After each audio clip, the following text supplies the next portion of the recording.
Hello divine souls, आप कैसे हो? मुझे उम्मीद है आप सब खुश होंगे। तो मेरा टॉपिक आप जान ही गए होंगे। तो जितनी देर पितृपक्ष है तो मैं इसी टॉपिक पर बात करती रहूँगी, क्योंकि साल में एक बार आता है। तो जहाँ पर आज का मेरा टॉपिक है सॉरी, किसी की एनर्जी पिक कर रही हूँ। थ्रॉट चक्रा ब्लॉक है किसी साधक का। तो आपको बताना चाहती हूँ कि आप उनको अपने जो पितराइन जी हैं, आपके एंसेस्टर्स हैं, उनको खुश कैसे रख सकते हैं। सबसे पहले तो हम अर्थ पर आए हैं कर्म काटने के लिए, मुक्ति का मार्ग पाने के लिए। तो उसके लिए आपको क्या करना है? सेल्फ लव करना है सबसे पहले। सेल्फ लव के बाद आपके जो आसपास आपके कार्मिक हैं उनके साथ बैलेंस में रहकर चलना है। तो उसके बाद आपने प्रकृति को अनकंडीशनल लव करना है। ये मैं मोटे मोटे से टूल्स बता रही हूँ कि कैसे खुश कर सकते हो। जब आप ये चीज़ें करोगे, साधना करनी है, नाम जप करना है, मेडिटेशन करना है, ये बहुत ज़रूरी है। जिन लोगों की सोल अवेकनिंग हो चुकी है, अपने अपने धर्म के अनुसार करो, कोई चीज़ चेंज नहीं करनी। हर एक धर्म हमें कुछ सिखाता है। तो जब आप ऐसा करोगे ना, आपकी वाइब्रेशन हाई हो जाएगी। जब हमारी वाइब्रेशन हाई होती है तो हमारे जो कार्मिक अकाउंट हैं, हमारे जो संचित कर्म हैं, वो ख़त्म होने शुरू हो जाते हैं। जब वो ख़त्म होते हैं, हमारी हीलिंग होती है, हमारे चक्रा बैलेंस में होते हैं,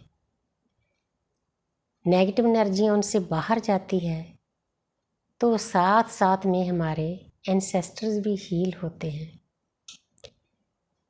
जब उनको पता चलता है, उनकी इच्छा होती है कि हमारी कुल में कोई ना कोई ऐसा इंसान हो जो स्पिरिचुअल हो जाए, स्पिरिचुअल रास्ते पर चले।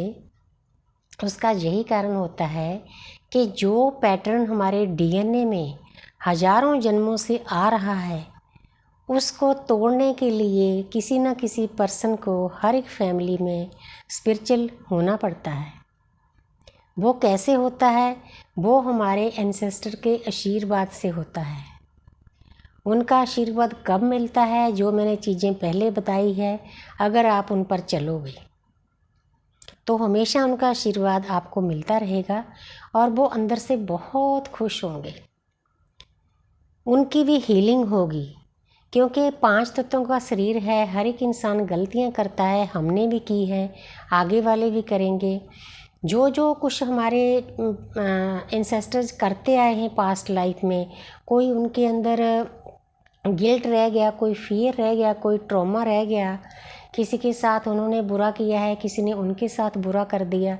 ये चीज़ें हमारे अंदर रिकॉर्ड होती है, हमारे डीएनए में होती है, करोड़ों जन्मों की होती है। सोच कर देखो। तो हमारे एंसेस्टर की इच्छा होती है कि हमारी फैमिली में कोई इंसान स्पिरिचुअल रास्ते पर चले, खुद की हीलिंग करे, अपने परिवार की हीलिंग करे, प्रकृति की हीलिंग करे, और साथ साथ में उनकी हीलिंग हो जाती है ऑटोमेटिकली। वो बहुत खुश होते हैं, ढेर सारा आपको आशीर्वाद देते हैं।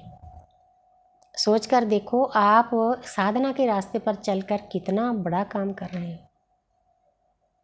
तो ये चीज़ें बहुत ज़रूरी है। तो जब आप ऐसा करोगे, जैसे अब वो धरती पर आए हुए हैं, वो धरती पर क्यों आए हैं ये मैं बार बार बता रही हूँ कि ये ऐसा टाइम होता है कि हमारे देवगण देवी देवता सोए होते हैं। जब वो सोए होते हैं तो नेगेटिव एनर्जियों के मन में आता है कि अब ये खाली हैं, इनका सुरक्षा कवच सोया हुआ है, इन पर अटैक करो।